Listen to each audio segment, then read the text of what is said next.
क्या दुनिया की सबसे मशहूर पर्यावरण एक्टिविस्ट ग्रेटा थनबर्ग को आतंकवादी कहा गया? क्या इजराइल की जेल में उन्हें खटमलों से भरे सेल में रखा गया? और क्या उनसे जबरदस्ती इजरायली झंडे पकड़वाकर तस्वीरें खींची गईं? ये महज सवाल नहीं है, ये वो सनसनीखेज आरोप हैं जो इजराइल पर लग रहे हैं। नमस्कार, मैं हूं सिद्धार्थ प्रकाश। आज हम उस बड़ी अंतर्राष्ट्रीय खबर की तह तक जाएंगे जिसने पूरी दुनिया में हलचल मचा दी है।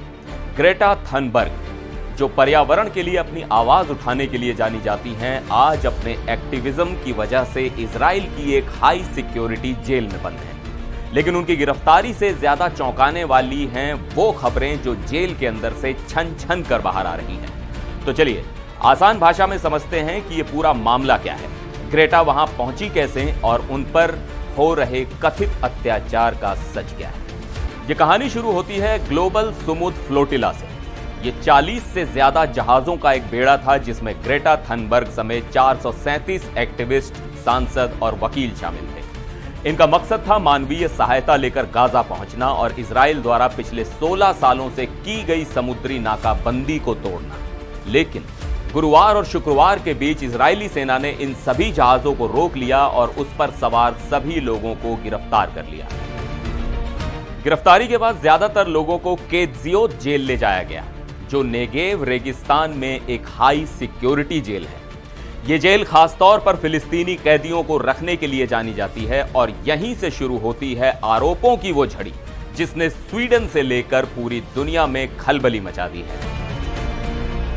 ब्रिटेन के प्रतिष्ठित अखबार द गार्डियन ने स्वीडिश विदेश मंत्रालय के कुछ दस्तावेज देखे हैं जिनसे ये शॉकिंग बातें सामने आई हैं। पहला और सबसे गंभीर आरोप, जेल के अंदर ग्रेटा के साथ बहुत बुरा बर्ताव हो रहा है।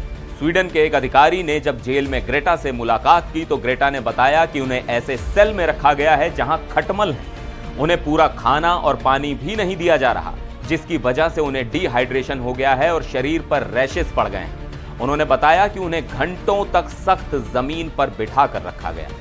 दूसरा आरोप, ये और भी ज्यादा परेशान करने वाला है। एक दूसरे कैदी ने दूतावास को बताया कि उसने ग्रेटा को जबरदस्ती झंडे पकड़वाते हुए देखा और उनकी तस्वीरें ली जा रही थीं। ये झंडे कौन से थे ये साफ नहीं है, लेकिन एक तुर्की एक्टिविस्ट एरसिन चेलिक, जो उसी फ्लोटिला में थे, उन्होंने तो यहां तक कह दिया कि उन्होंने छोटी ग्रेटा के बाल खींचे, उसे पीटा और जबरदस्ती इजरायली झंडे को चूमने के लिए मजबूर किया। एक और चश्मदीद इटली के पत्रकार लोरेंजो डी ऑगस्टिनो ने कहा कि ग्रेटा को इजरायली झंडे में लपेटकर एक ट्रॉफी की तरह घुमाया गया। अब आप सोचिए, एक 22 साल की ग्लोबल आइकन के साथ ऐसा सुलूक, यह आरोप बेहद गंभीर है। और ये सिर्फ एक्टिविस्ट ही नहीं कह रहे, अदला नाम के एक एनजीओ के वकीलों ने भी कहा है कि कैदियों के अधिकारों का लगातार उल्लंघन किया जा रहा है। उन्हें पानी, दवा और वकीलों तक से मिलने नहीं दिया जा रहा। अब सवाल उठता है कि इजराइल इस पर क्या कह रहा है। इजराइल के कट्टर दक्षिणपंथी राष्ट्रीय सुरक्षा मंत्री इतमार बेन ग्विर का एक वीडियो सामने आया है और इस वीडियो में वो गिरफ्तार एक्टिविस्ट की तरफ इशारा करके उन्हें आतंकवादी कह रहे हैं। वहीं इजरायली दूतावास ने इन सभी आरोपों को पूरी तरह से झूठ बताया है। उनका कहना है कि सभी कैदियों को खाना, पानी और मेडिकल सुविधा दी जा रही है और उनके सभी कानूनी अधिकारों का सम्मान किया जा रहा है। तो एक तरफ है चश्मदीदों और खुद ग्रेटा के लगाए गंभीर आरोप और दूसरी तरफ है इजराइल का इन आरोपों से साफ इनकार। इस बीच स्वीडिश सरकार भी हरकत में आ गई है। उनके दूतावास के लोग अपने 9 नागरिकों से जेल में मिल चुके हैं और इजरायली अधिकारियों पर जल्द से जल्द प्रक्रिया पूरी करके उन्हें घर भेजने का दबाव बना रहे हैं। यह दूसरी बार है जब ग्रेटा को गाजा के लिए फ्लोटिला में शामिल होने पर गिरफ्तार किया गया है। इससे पहले भी उन्हें गिरफ्तार करके डिपोर्ट कर दिया गया था।